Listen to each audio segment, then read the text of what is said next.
Allahu Akbar, Allahu Akbar, La ilaha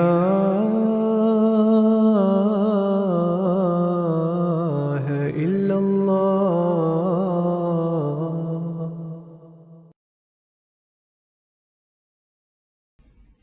Chers téléspectateurs, Assalamu alaikum wa rahmatullahi wa barakatuh. Je vous souhaite la bienvenue dans l'émission de la jurisprudence islamique. Et comme d'habitude, pour cet épisode, nous allons aborder des questions relatives à l'Afrique, mais tout précisément concernant le mariage. Nous accueillons nous deux Mourabiyan, Mourabi Nour et Mourabi Shamim Saeb. Assalamu alaikum wa rahmatullahi wa barakatuh. Wa alaykoum salam wa rahmatullahi wa barakatuh. Sans plus tarder, nous abordons la première question. Je vais m'adresser à Shamim Saeb. Dans le cas où il y a la réconciliation d'un couple après qu'ils se sont divorcés une fois, peuvent leur nikah être prononcés à nouveau? Et si dans le premier divorce, la dot n'a pas été donnée, alors quoi faire? A'udhu billahi minash shaitanir rajim. Bismillahir rahmanir rahim. Comme nous le savons tous, après le divorce, le talaq, il y a une période d'attente, le idda, qui dure de 3 mois. Si le couple décide de se réconcilier pendant ces 3 mois, il n'y a pas lieu de refaire le nikah, la cérémonie du nikah. Donc, mais si après les 3 mois se sont écoulés et le couple décide de se réconcilier, à ce moment-là, ils doivent refaire la cérémonie du nikah. Concernant la dot, si la dot du premier nikah n'a pas été payée, l'époux doit payer la dot du premier nikah et ensuite fixer une nouvelle dot pour le deuxième nikah qui va être célébré, car c'est un nikah et donc il doit avoir la dot qui est fixée. Et cela peut se faire à 2 reprises. Donc, une fois le couple s'est séparé et les 3 mois se sont passés, ou avant les 3 mois ils se sont réconciliés. Si les 3 mois se sont écoulés, ils doivent refaire le nikah. Et ensuite, par la suite, ils décident de se divorcer à nouveau. Ils peuvent se réconcilier dans les premiers 3 mois sans le nikah, ou après les premiers 3 mois avec le nikah et une nouvelle dot. Mais arrivé à la 3e reprise, si le couple décide de se divorcer, de se séparer à nouveau, à ce moment, le divorce sera définitif. À ce moment, il n'y aura pas la possibilité pour le couple de se réconcilier à nouveau pendant les 3 mois d'attente ou après. Il n'y a pas cette possibilité. Pourquoi? Parce que on ne doit pas aussi prendre l'institution du mariage à la légère, qu'on peut se divorcer et se marier comme on le veut. Donc c'est la raison pour laquelle l'islam a mis certaines restrictions, que si un couple s'est séparé pendant plus que 3 mois, ils doivent refaire le nikah et fixer la dot à nouveau. Et s'ils font cela à 2 reprises, sur la 3e reprise, il n'y a pas la possibilité pour eux de se marier à nouveau. Concernant la dot, s'il y a la dot qui n'a pas été payée, avant le 2e nikah, l'époux doit payer cette dot. C'est une dette, c'est une obligation pour l'époux de payer la dot, car c'est une promesse qu'il a faite devant une assemblée, que je vais donner cette somme à ma femme. Donc c'est quelque chose qui est très important et c'est quelque chose que l'époux doit nécessairement payer.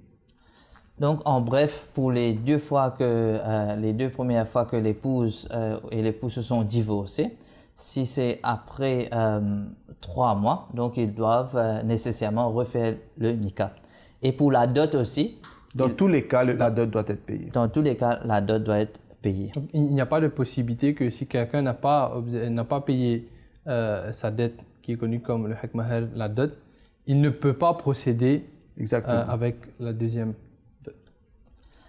Toujours une autre question concernant le mariage, concernant le nikah spécialement.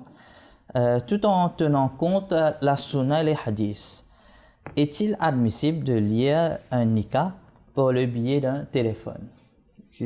concernant si on a le droit, si on peut faire le nikah, le hijab au qaboul, c'est-à-dire les questions et l'époux ou le wali va répondre à travers le téléphone ou les différents moyens qui existent de nos jours. Et bien, dans la pratique du Saint-Prophète sallallahu alayhi wa sallam, on ne va pas forcément voir quelque chose qui est comme cela ou qui ressemble à cela, parce que à cette époque, il n'y avait pas la technologie qu'on a de nos jours. Mais concernant le mariage, le système, l'institut du mariage était déjà présent, même avant le Saint-Prophète sallallahu alayhi wa sallam. Et avec l'avènement de l'islam, ça a été réglementé d'après les lois prescrites par l'islam.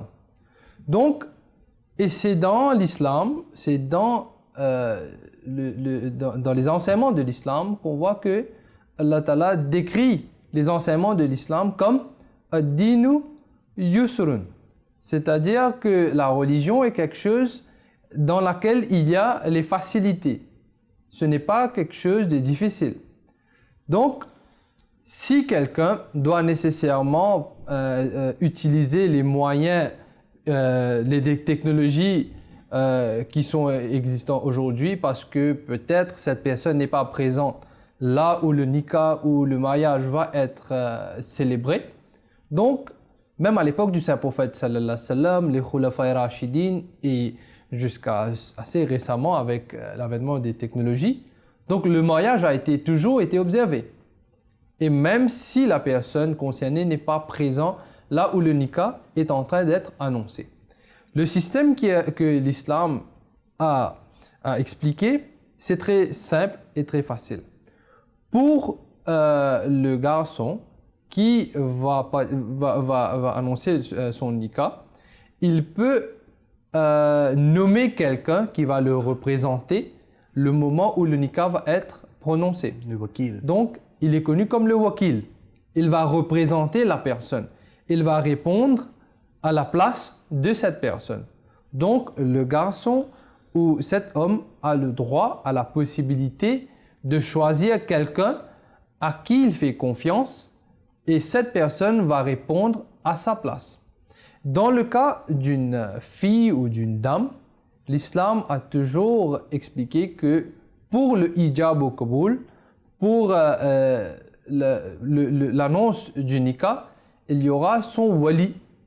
Donc, le wali, celui qui est responsable de cette fille ou de cette dame, c'est lui qui va répondre à sa place, même si cette dame est présente ou pas dans le lieu où le nikah va être prononcé. Donc, dans les deux cas, pour le garçon ou la fille, même s'il n'est pas présent dans ce moment, il y a toujours quelqu'un qui a le droit de répondre à sa place. Et cela, il y a une procédure que la personne doit choisir et informer les autorités concernées que cette personne va répondre à ma place. Pour la fille, c'est généralement le père ou le grand frère ou ses frères ou les oncles, le grand-père, etc. par l'ordre prioritaire qu'il va répondre dans sa place en tant que wali, en tant que responsable de cette fille. Donc, l'islam a toujours créé cette possibilité. Il a mis les facilités pour que le nikah soit observé dans les normes prescrites. De nos jours, avec l'avènement, avec le développement des technologies, quelqu'un peut regarder le nikah. Mais pour répondre, pour participer dans le nikah à travers ces moyens de technologie, ces questions ont été posées assez récemment avec cet avènement de technologie. Donc, par exemple, dans l'époque du khilafat de Hazrat Khalifatul Masih Rabi, le 4e calife, rahimahullah alayh, ou même le calife actuel, ces questions ont été posées. Donc, ces questions ont été référées au Majlis Ifta. On a expliqué que le Majlis Ifta est cet comité qui va décider, qui va analyser ces différents problèmes qui sont en train de faire face et donner des réponses adéquates basées sur les enseignements de l'islam, le Coran et des hadiths. Donc, la réponse qu'ils ont donnée, qui ont été présentées devant le khalifa, le calife, c'est que ces moyens consistent de différents dangers. Il y a beaucoup de dangers dans ces systèmes, dans ces technologies. Par exemple, si quelqu'un est en train de répondre à la place de cette personne alors qu'il ne l'a pas autorisé. Si quelqu'un qui veut faire des méchancetés par exemple, et il va répondre négativement ou positivement, qui n'est pas nécessairement l'avis ou l'opinion d'une personne qui veut se marier ou qui ne veut pas se marier. Donc, cette personne n'est pas présente. C'est pour cela que dans l'islam, pour le moment du nikah, il y a la présence du wali, la présence du garçon ou la présence d'un wakil, celui qui va représenter le garçon. Et cela va être fait devant une assemblée. Le nikah est toujours annoncé dans les masajid, dans les mosquées, dans des lieux publics, là où les gens vont se réunir, ils vont témoigner, ils vont voir. Et d'ailleurs, le nikah est toujours fait dans la présence des témoins. Les gens doivent témoigner que c'est effectivement ce jour-là, à cette date-là, il y a 7 personnes qui ont annoncé le nikah de ce garçon et 7 filles des 2 familles sur ce montant de dowry, du dot. Il y a différents aspects qui sont annoncés devant le public. Donc, à ce moment, la société est au courant de ce nikah, des détails de ce nikah. Même s'il y avait le divorce ou la dame qui est maintenant veuve, les détails sont mentionnés. Pour que la société, dorénavant, ils sont témoins de ce nikah. Mais qu'en est-il si ce nikah est en train d'être annoncé, d'être fait à travers le téléphone ou les différents moyens qui existent de nos jours? Donc, le public ne va pas être témoin à ce moment, comme c'était la pratique du saint prophète sallallahu alayhi wa sallam. Et nous sommes de nos jours avec les technologies. Ici, on parle de l'absence d'une personne. La question est posée si quelqu'un n'est pas présent. Mais aujourd'hui, avec la technologie, il se peut que si on ouvre la porte, si on donne cette permission, il se peut que l'homme n'est pas présent, le wakil de l'homme n'est pas présent et le wali aussi n'est pas présent. Et même l'imam aussi n'est pas présent. Parce que aujourd'hui, la technologie nous donne ce moyen qu'on peut faire des conference calls. Et on peut avoir la permission de faire des nikahs seulement à travers la technologie, le téléphone et l'Internet. Donc, c'est pour éviter toutes ces choses-là qu'on doit seulement suivre ce que l'islam nous a enseigné, c'est de choisir, de nominer des wakils qui peuvent nous représenter lors de la cérémonie du nikah. Je vous en remercie. On a parlé longuement à propos le mariage, comment choisir l'époux et comment prendre des décisions, etc. Et on a aussi dit qu'il faut prier aussi. Donc, on a parlé de la prière istikhara aussi dans les épisodes précédents à propos de la prière, l'importance de la prière istikhara. Mais quand il s'agit du mariage, il y a des gens qui demandent mais si on offre la salat istikhara pour une demande en mariage et qu'on ne reçoit aucun signe, aucune réponse flagrante de la part d'Allah, que doit-on faire dans ce cas? Comme on avait déjà longuement discuté à propos de la salat al-istikhara, c'était une prière que le saint prophète sallallahu alayhi wa sallam avait l'habitude d'offrir avant d'entreprendre un travail important, avant de prendre une décision importante. Donc, c'était la pratique des membres de la Jamaat, car c'est aussi préconisé qu'avant de se marier, avant de prendre une décision de cette envergure, on doit se tourner vers Allah et on doit faire, et d'ordinairement, on offre la prière de istikhara avant de se marier ou avant de prendre la décision d'accepter ou de ne pas accepter une demande en mariage. Maintenant, cette même question a été demandée à Hazrat Khalifatul Masih Rabi, rahimahullah. Il y a une dame qui avait demandé cette question: si j'ai reçu une demande en mariage et j'ai fait la salat istikhara et je ne trouve pas de réponse de la part d'Allah, pas de rêve ou pas de révélation ou pas de vision, quoi faire dans ce cas? Huzur, rahimahullah, elle a répondu que quand j'ai étudié le Saint-Coran ou les hadiths, à aucun moment je n'ai pas vu que c'est une condition pour le mariage qu'on doit nécessairement trouver un rêve, une rêve ou une révélation de la part d'Allah, et c'est à ce moment-là qu'on va accepter une demande en mariage. Huzur l'a expliqué que, comme on a déjà mentionné pendant le programme, qu'on doit voir le din, la piété de la personne concernée, et basé sur cela et sur d'autres facteurs, on doit prendre une décision. Donc, des rêves ou des révélations et des visions ne sont pas des conditions pour accepter une demande en mariage. Ça, c'est la première des choses. C'est pas obligatoire qu'on reçoit... Exactement, des rêves ou des révélations de la part d'Allah avant d'accepter la demande en mariage.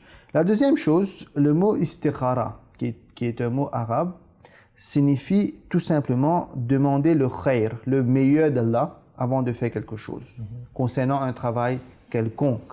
D'ailleurs, Hazrat Masih Maud alayhi salam a expliqué cela longuement dans son livre Aina Kamalat Islam. Hazrat Masih Maud alayhi salam a expliqué que istikhara signifie demander le khair, le bien d'Allah. Donc, avant de débuter un travail quelconque, on demande le khair de la part d'Allah afin que ce travail puisse être béni. Le mot qui a été utilisé dans les hadiths, c'est istikhara, demander le khair, et non pas istakhbara, c'est-à-dire demander une nouvelle quelconque de la part d'Allah. Donc, ce n'est pas nécessaire pour l'homme d'avoir une révélation ou de voir des rêves à travers le istikhara avant de prendre une décision. On doit aussi noter qu'il y a deux types de gens, deux types de croyants. Il y a des croyants qui reçoivent régulièrement des révélations ou qui voient des rêves et des visions régulièrement de la part d'Allah. Le niveau de piété est tel qu'ils sont en contact direct avec Allah et ils ne prennent pas de décision sauf quand ils ont eu des indications claires de la part d'Allah. Et pour ces gens, c'est quelque chose de normal. Avant de prendre une décision, ils se tournent vers Allah et ils savent que de par sa pratique, Allah a l'habitude de les répondre. Et ils attendent que Allah va donner une indication quoi faire. Donc, ça c'est pour une catégorie de croyants. Mais il y a aussi ceux qui ne sont pas arrivés à ce niveau de spiritualité. Ils ne reçoivent jamais des révélations d'Allah ou ils ne voient pas des rêves régulièrement de la part d'Allah. Si ces personnes, ils vont commencer à offrir la salatul istikhara avec cette intention qu'on veut voir quelque chose, qu'on veut entendre quelque chose de la part d'Allah, qu'est-ce qui va se passer? Comme Hazrat Masih Maud alayhi salam et les khulafa ont longuement expliqué cela, quand quelqu'un fait des prières seulement avec l'intention de recevoir des révélations ou de voir des rêves et des visions de la part d'Allah, qu'est-ce qui se passe dans la réalité? Souvent des fois, si cette personne n'est pas arrivée à ce niveau spirituel qu'on parle ici, cette personne, dès qu'il va se coucher, il va commencer ses pensées, la pensée de cette personne ou ses désirs, cela va se métamorphoser, va se manifester en forme de rêve, en forme de voix, en forme de vision, en forme de révélation, et il y a cet risque que la personne va penser que maintenant j'ai été guidé par Allah, alors que ce n'est pas des révélations et des rêves qui viennent de la part d'Allah, c'est seulement la manifestation de la désir de cette personne ou des fruits de son imagination. Exactement, l'imagination, parce qu'il fait la salatul istikhara seulement avec l'intention que je veux voir quelque chose. Donc, automatiquement, dès qu'il va se coucher, il y a cette possibilité, cette risque, pas possibilité, mais cette risque qu'il va voir quelque chose et il va prendre cela comme quelque chose, une indication de la part d'Allah, alors que tel n'est pas le cas. Concernant la salat istikhara, on sait très bien que c'est généralement connu que la salat istikhara doit être observée, doit être dit après la salat de Isha et juste avant de se coucher. Et on a aussi beaucoup entendu parler de cela et maintenant avec les recherches, etc., ils sont en train de nous expliquer très clairement que les choses qu'on a observées pendant la journée, les différentes expériences qu'on a eues pendant la journée, surtout les expériences qu'on a eues pendant la dernière partie de la journée ou juste avant de se coucher, ce sont ces mêmes expériences qui vont être manifestées dans nos rêves. Donc, il y a toujours, comme vous êtes en train de l'expliquer, le risque que si on n'a pas la bonne intention avant la salat de istikhara, il y a ce risque que les choses qu'on est en train de penser pendant la journée, les choses qu'on veut à tout prix qu'ils se réalisent, ben, il y a le risque de le voir dans nos rêves. Et si on n'a pas le niveau de spiritualité nécessaire, donc ça va être difficile de faire la différence entre les pensées qu'on a dans nos rêves, nos désirs et la révélation d'Allah. C'est la raison pour laquelle nous savons que Hazrat Masih Maud a clairement expliqué dans plusieurs livres que nous ne doit jamais avoir cette envie, ce désir de recevoir des rêves ou des révélations de la part d'Allah. Hazrat Masih Maud nous a expliqué que le travail de l'homme, c'est seulement d'essayer de se purifier avant tout et ensuite d'implorer Allah, de faire le dua. Les rêves et les révélations et les visions, c'est le travail d'Allah. Ce n'est pas le travail de l'homme. L'homme, il doit simplement essayer de mener sa vie avec droiture, avec taqwa, de se purifier et d'implorer à Allah. Maintenant, de donner des révélations ou de montrer des rêves et des visions, c'est le travail d'Allah. C'est à lui de décider s'il veut faire cela ou pas.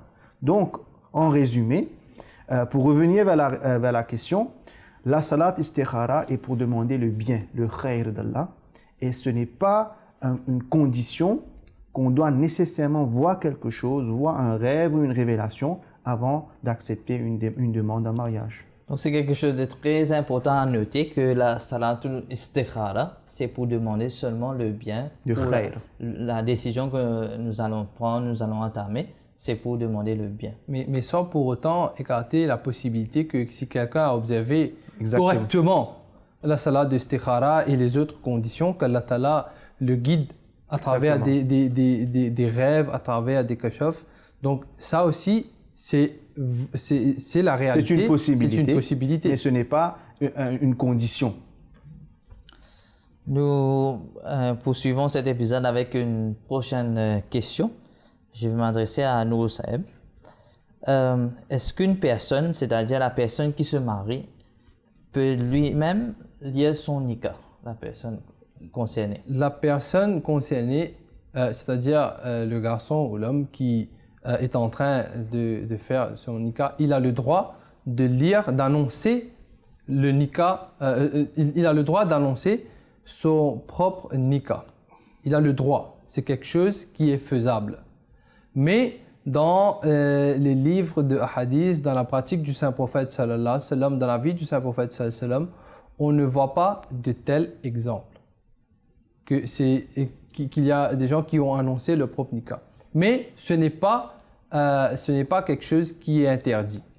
Dans la vie des khulafa, après le Messie premier alayhi salam, on voit que même Hazrat Muslih Maud radhiyallahu anhu, il a à maintes reprises, plusieurs fois, il a annoncé son propre nikah, que c'est lui qui est en train d'annoncer le nikah et c'est lui qui est en train de se marier. Donc, il a le droit. Dans les différents livres de fiqh, de jurisprudence, on voit que les choses qui sont requises pour le nikah, c'est la présence d'un wali pour représenter la fille, la présence du garçon ou du wakil qui va représenter le garçon, et les témoins. Mais il n'y a pas mention qu'il doit avoir nécessairement un imam ou quelqu'un qui n'est pas parmi ces personnes mentionnées qui va être présent pour le nikah. Donc celui qui va se marier, il a le droit, il a la possibilité qu'il annonce son propre nikah. Nous voyons encore une fois que la flexibilité de l'islam, que voilà, si on est dans des situations spéciales, que voilà, la personne lui-même, il peut prononcer son propre nikah. Et ici, c'est bon de noter, Ahmad Seb, que ici on mentionne des cas exceptionnels, bien sûr. Dans la Jamaat, il y a déjà le système qui a été déjà établi dans les différents Jamaat pour l'annonce des nikahs. Par exemple, on a des missionnaires, on a l'amir du pays, on a des différents présidents des différents Jamaat qui sont là, qui sont les responsables de ces Jamaat. Et d'ordinairement, il y a un système qui est déjà établi pour l'annonce des nikahs qui est célébré dans la Jamaat. Donc, si on parle d'un Ahmadi ici, c'est toujours mieux de suivre le système qui a été déjà établi par la Jamaat. Et bien sûr, la possibilité est là, mais on parle bien sûr d'une exception où il n'y a pas quelqu'un qui peut annoncer ce nikah. C'était la dernière question de cet épisode. Je vous en remercie pour ces réponses très précises et très importantes aussi. Et chers téléspectateurs, à vous aussi, je vous en remercie. Et comme d'habitude, on se donne rendez-vous pour la prochaine épisode, Inch'Allah. Assalamu alaikum wa rahmatullahi wa barakatuh.